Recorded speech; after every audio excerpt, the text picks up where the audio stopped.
Well, Steve, first of all, congratulations on your retirement. You've certainly had a few well wishes over the past week, haven't you? Yeah, I've been overwhelmed actually by all the messages, and it's been very nice. And it was a really lovely tribute that was on your website, and my daughter I think picked it up initially, and she said, "Oh, I didn't realise you were such a good footballer." But no, it was really nice, and I read it last week, and it was the comments on there was very nice, and as I say, I've had a lot of. Since announcing the fact that I had finished in management, I want to stay involved in the game in some way, shape or form if I can, but I just want to look at something perhaps a little bit different now to managing. But, whether it be scouting or whether it be maybe going in and helping somebody or whatever, I'm just looking at perhaps doing something different. But I just, I perhaps in the summer, I think it was a decision that I should have made to finish then. And then obviously with Stafford coming calling, they were my first club that I played for before I came to Mac, and I thought, well, let's just give it a go. But in hindsight, really, which is a wonderful thing, I should have just I should have stuck to my decision that I was going to finish at the end of last season. But like I say, I'm not giving the game up completely. I want to stay involved, and I have had some discussions with one or two clubs regarding possible roles at the club. So hopefully something will come of that. But at the minute, it's sort of just watching a few games and basically for the first time in a long time, come Saturdays, doing what I want to do basically. You mentioned, of course, about Stafford being your first club. We want you to cast your mind back to August 1984 when you moved over to Mac. You couldn't have really dreamt about what will follow, really, could you? No, I couldn't because I'd got my chance at Stafford, and then I remember it very well. I'd got a cartilage injury, and I was out of action with them, and it was towards the end of the season. And I think I remember rightly, they brought a striker in, and I was out injured. They brought a new manager in, and then I got a call from Brian Booth to say. You'd like to have a chat with me about coming to Macclesfield. Colin Kersley at the time had just signed for you, I think, or maybe been there the year before, and he'd mentioned me to Brian Booth, and I met Brian and his assistant at the Potters in Cheadle, and we met there, and I ended up signing for Mac on the night. So and like you say. What followed after that was just a tremendous part of my career. And of course, it wasn't long before Peter Wragg, Sir Peter, took over at the club, and that was when things really started to take off. Not only for Macclesfield Town, but for you as well, didn't it? Yeah, I think. To be fair to Brian Booth, who was my manager from the start, he had to retire from managing through a bit of ill health, and the squad at that particular time really was showing signs of doing something, and then he had to finish, and we were all a bit sort of devastated by that. Neil Griffiths came in for a short period, but then Peter came in from Hyde, who had a great track record in non-league, and really picked up with a few additions which he made, which were very good, like the likes of Lakey, Colin Lambert, people like that. He added to what was a good squad at the time anyway. So. It was a great sort of injection with getting Peter in, because we all know what Raggy was like, and it was great to play for him and what have you. And he just carried it on really. But the additions that he made to the team, and obviously bringing John Askey at the time, it was just he just seemed to be able to have that knack. Raggy, who just add in the right people at the right time, and we just continue then with a lot of success. And of course, one of the high points was the treble winning season. That must be a memory which sticks out for you. Yeah, I mean that was a season where Bangor were way in front, and I think we may have been something like 13 or 14 points behind them at one stage. And we just kept chipping away at them. We kept winning, and as you know, once you get on that bit of a run of wins, the confidence is sky high. And we didn't know how to lose at that time. And it was just, and I remember going, I think they played on the Saturday and had won, or they'd drawn, I think. They kept losing points, and I think they'd drawn somewhere may have been working, so I can't remember where, but us going to Hyde then on the Sunday to win the league was it just finished off a great season to win the championship. And then the following week we'd got the Man City. We played at Main Road against Burton Albion in the League Cup, and we beat Burton Albion. And John got a couple of goals that night, John Askey. And then we had the two-legged President's Cup against Marine, which we managed to win as well. So it was just fantastic, really, fantastic times. And of course, for you as well, at that time, obviously, you had your full-time jobs, didn't you? Yourself, yeah. I think you were an HGV driver. How much of a real, not pain, I don't want to say pain, but how much of a challenge was it to juggle the two? Well, it was like myself. It was probably difficult, like a lot of the lads, because at that particular time, most of the teams, or all the teams, were part-time. We were part-time players, and I remember it well. I was working for Zanussi. I was delivering fridges all around the Leicestershire area, and it was a regular 5 o'clock start in the morning to get your drops off and get your job done, so you could get off for your football.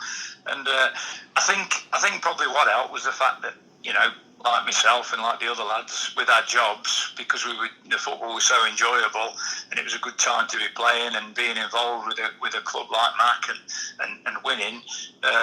You just seem to just be in that mode of nothing seemed to get in your way, and but it was difficult, and myself and Bob Askey used to travel up. Bob used to come from Birmingham, and he was a school teacher in Birmingham. He'd come up and pick me up at Burton, and then we'd travel up to Mac, and it was we had some right journeys through, particularly in the winter. Yeah, so it was, but it was hard, but we just got on with things, and like I say, it was you couldn't have had a more enjoyable time, really. We acclimatised to life in the Vauxhall Conference pretty instantly, I would say, but in many ways, in that first season, it was our cup exploits of that year which made the headlines, wasn't it? Certainly in terms of yourself personally. Yeah, I think that's what put not just maybe myself a bit more well known throughout the non-league and what have you, and you obviously get the national exposure of the FA Cup, which you can just highlight the club in a massive way, and even more so today, like with the non-league sides that play in the FA Cup. But yeah, I mean, it was it really did sort of put the club on the map, and the Carlisle, the Rotherham games, and the games leading up to that as well. Beating teams on the way there. It was I think we'd played something like. You'll tell me, but I think we must have played something like near on 6 or 7 games before we actually got to them teams. Yeah, it was about that. Yeah. So it was a tough old run, but it was always great on either a Monday morning after we'd played on the Sunday, or if we played Saturday on the Sunday morning. All the national press, all of a sudden, from having maybe a little write up in the national press, you were on the back page. Yeah. And that was it was just great. I mean, it was just you thought, oh blimey, this is what it's like, and you've got to enjoy those moments. In previous interviews which you've done with me, Steve, you said that our Wembley defeat in 1989 was probably your biggest disappointment in the game. Would you say that's still the case? I would possibly go maybe to the year before that, when we were down at Woking. And I think it was a quarter final, and we were virtually all over Wokingham, and we got a penalty with about 5 minutes to go. I stepped up, I missed, and they went straight down and scored. And I think that was probably my most disappointing time from what I can remember back.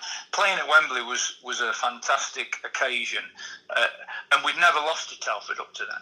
We'd never lost a game in the league, and we played them plenty of times, and it was just I think looking back, probably I don't think as a team we probably did ourselves justice at Wembley.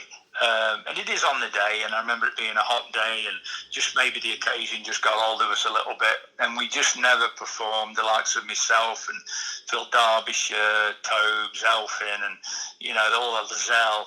It was just probably one where I think if you asked all the lads who were involved in that, we knew we were better than that. But it was on the day, and I'm not, you wouldn't take anything away from Telford on the day, but we just knew that if we'd have played anything like, then we'd have been coming home with the trophy.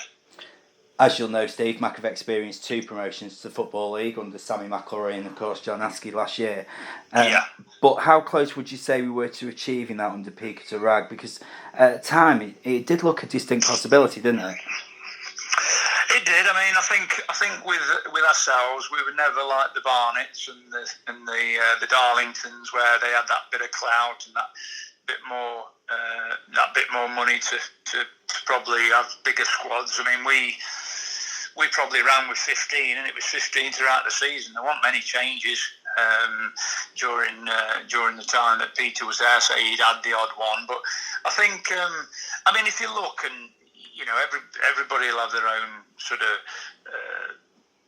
best side at Mac, but I think it goes in eras. I mean, you look at what Sammy McElroy did, and fantastic achievement with getting him into the Football League, and the players that he had at the time with Neil Sorvell and Steve Woods, and the likes of Pricey and people like that were just, Philly Power at that particular time. I mean, that was a good side.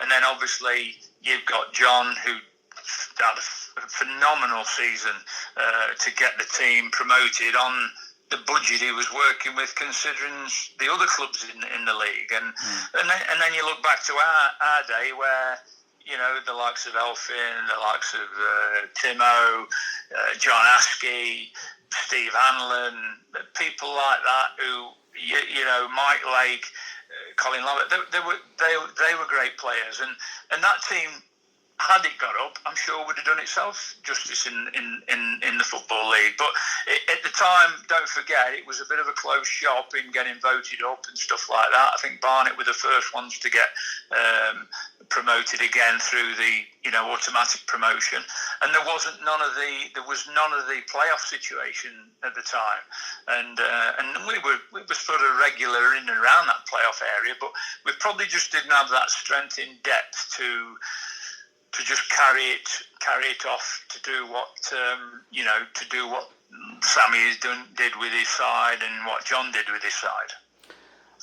It was a dark day for us, of course, in 1992 when he decided to leave the Moss Road, signing for Hensford. How difficult a decision was that? Well, at the time, I mean, I was struggling with my knee. I must admit it. I'd had a few little injuries, and I remember speaking to Peter at the time, and I just felt I'd probably got to the stage where I needed a new challenge.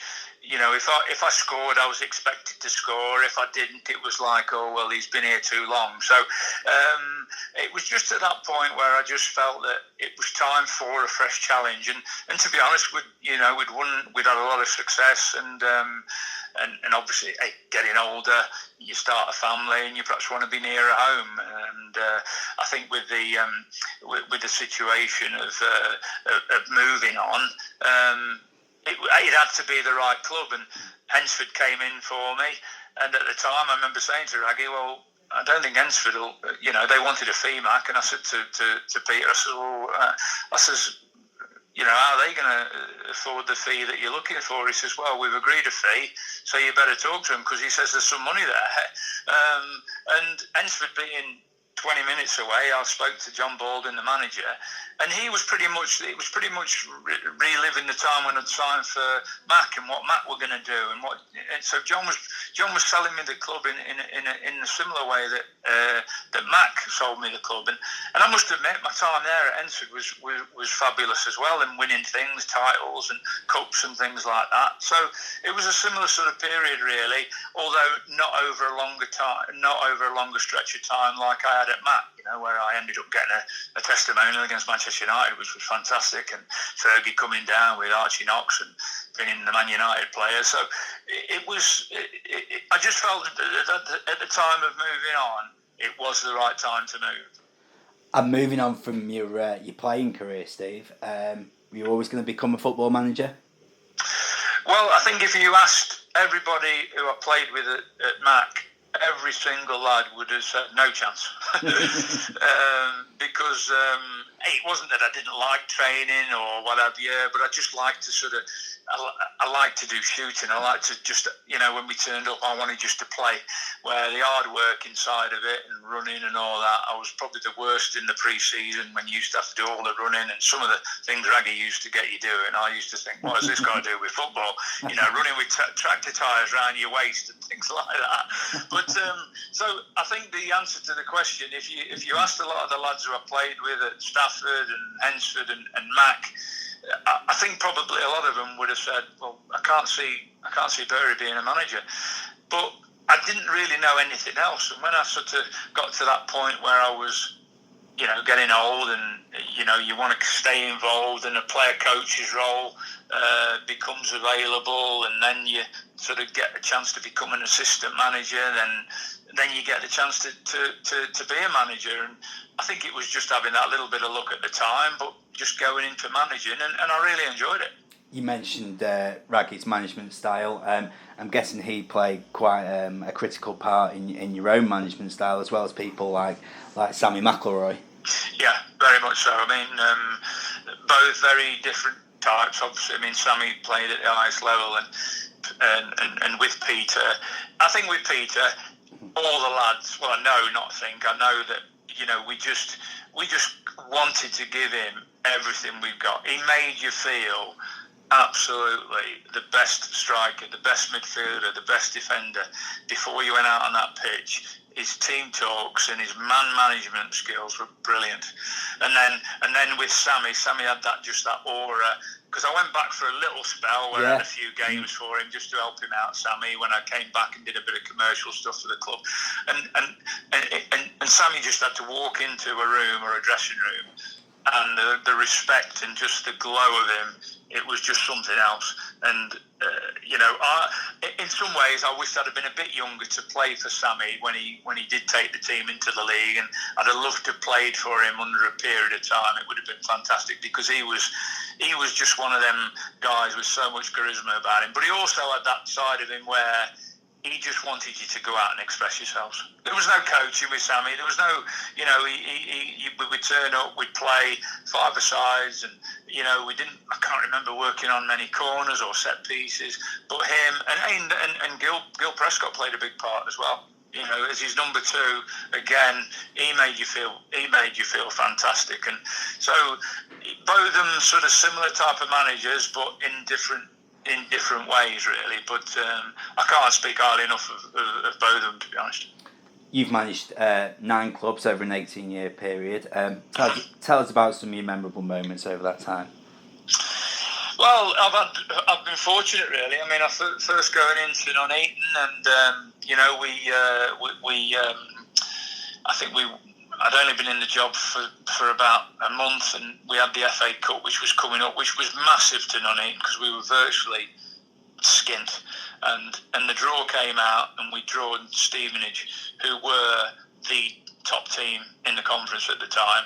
The draw was at home. We ended up drawing the first game, and then obviously going to Stevenage, nobody gave us a chance. And I remember reading in the programme notes, Graham Wesley's programme notes at the time, saying how they were looking forward to going to Stoke, because the draw had been made on the Monday and it was Stoke City away. And I thought, oh, they're looking forward to going to Stoke, are they? Well, we'll see what we're going to do about that. And we won in extra time at Stevenage, and we went to Stoke. We drew with Stoke in the first one, and we took them back to the Manor Park at Nuneaton, and we beat them in front of Sky. And I think the club made something like 150 grand out of that, and it saved the club, to be honest. It saved the club with the Sky money and everything. So that was something early on in my managerial career that I'm thinking, blimey, does it get any better than this?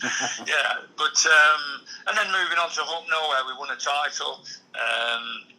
And that was a great side there, but we couldn't get promoted because of the ground grading. It wasn't up to conference standard.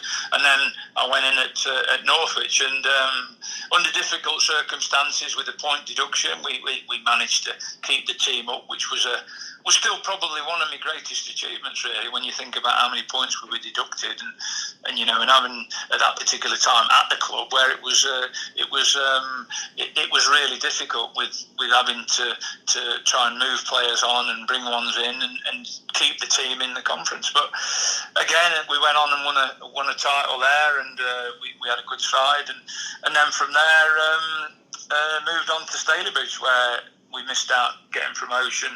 Barrow beat us in the playoff finals, but again we had a terrific side there, and I used a lot of the stuff from playing for Raggy and leaving in the little time that I came back and had a little spell with Sammy, and even with John Baldwin, who had a lot of time for at Hensford, and just using bits of what they taught me as a player helped me sort of get the teams going, and just use that man management skills and coaching skills obviously as well to help always try and produce a good side.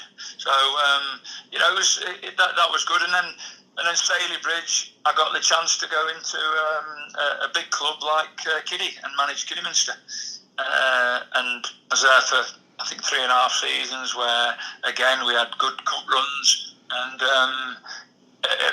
played some fantastic stuff, and just missed out on getting promoted through Mansfield pipping us on the final day of the season. And also over the period, seeing how lads have progressed, and like young Joe Lolly, who I had at Kiddie, who's now at Forest, and been a lot of players over the years who have moved on, Shay Dunkleys and what have you, and I've been pleased that those lads have kept in touch with me as well, which is nice, and always sending me messages asking how I'm doing and stuff like that, and that means a lot to me. And then obviously from Kiddie, went to Chester for a period and enjoyed it there. We had a good side at Chester, a difficult club to run with the model of being supporter run, but again a really good challenge and a big club, big support.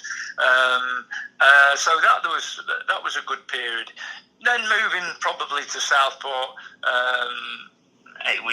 Charlie's always got through a lot of managers, and I felt that maybe at Southport, had I been given that little bit more time, then we would have ended up having a good side there. But Charlie wasn't having it. He pulled the trigger quite early. I was on my way, so But from that, I went back to Stalybridge, and then a brief spell back at Stafford, which where I started. So it's gone sort of full circle. But I just felt that Christmas time, I spoke to the chairman earlier on about finishing, and then he says, well, look, let's just see what happens at Christmas. I waited till Christmas, but I just felt that I just needed to call it a day on the managing side. I've had some memorable experiences, and going up to Sunderland and playing Mick McCarthy's team for Northwich, and FA Cup runs that we've had, all of it together, I wouldn't change a thing. Out of all the questions we've asked you, Steve, I think you might find this the most difficult. You might not. I don't know. But would Steve Burr the player like to have played under Steve Burr the manager? Probably not.